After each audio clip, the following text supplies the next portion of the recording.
Hi, everybody. So today, obviously, we're discussing Cisneros' Peon as well as Jones's Discovering America. And the first question was, what hints of majoritarian narrative are evident in each short story? So last week in the reading, we read that a majoritarian story is one that privileges whites, men, the middle and or upper class, as well as heterosexuals, by naming these social locations as natural or normative points of reference. So essentially, it's saying that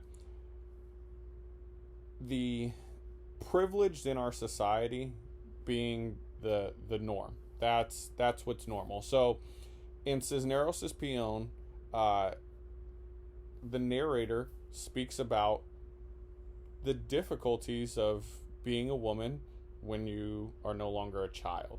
Uh, Once you get past or to puberty, uh, being a child and being carefree essentially goes out the door, where men can and are pushed to be unique and be their own person and strive to do whatever they please.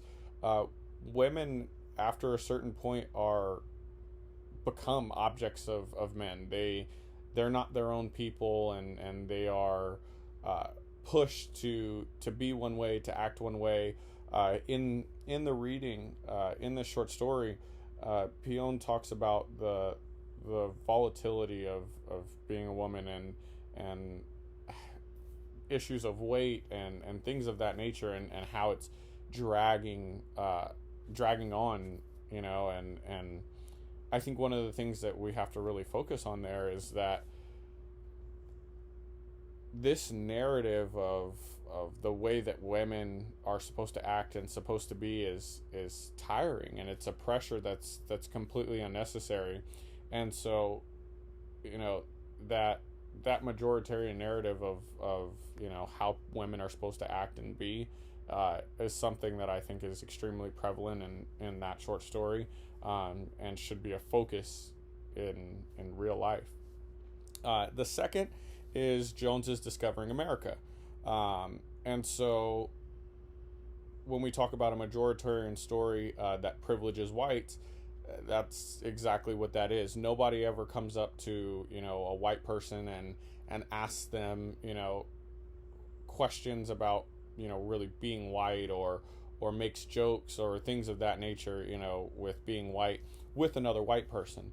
But oftentimes we have white people that will make jokes to people of all races about you know stereotypes about them. So here in Jones's Discovering America, in each timestamp, after each timestamp, something has occurred. So whether it was being at the party and there being questions about the spirit animal, or just consistently being called Indian or chief, or questions about uh, have you skinned anybody lately, those are all just questions that kind of follow a stereotype that you know Native Americans, not Indians, are a certain way, and it's those racist things that are just normal. One of the most racist things is to call a Native American person Indian. It's not who they are. It's just not. And so, but it's become so normal.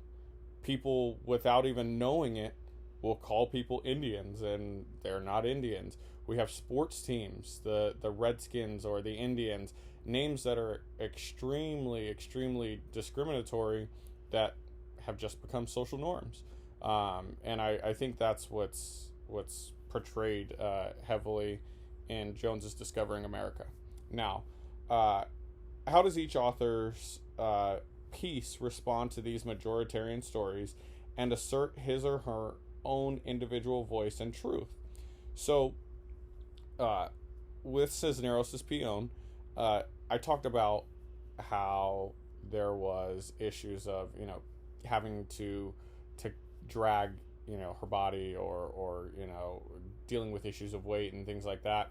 And I think the main focus there is to point out how wrong it is that we focus as men on objectifying women and not seeing women for everything that they have underneath.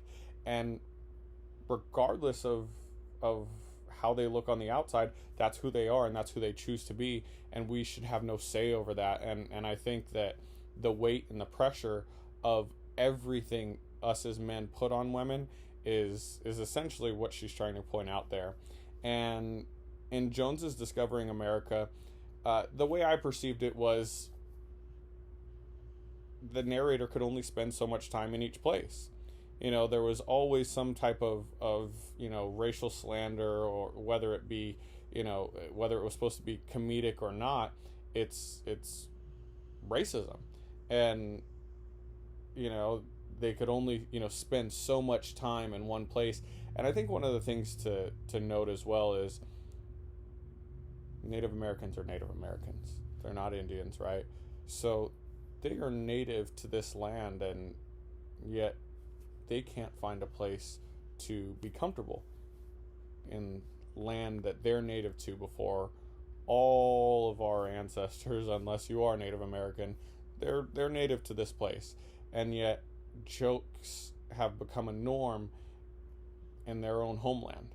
So I think that as they continue to talk about the issues and the plights that they have to go through with the racism, that's them kind of giving their own counter story. What the norm is to be able to make fun of these Native Americans, or subconsciously misnaming them and things like that. So it kind of shows that frustration.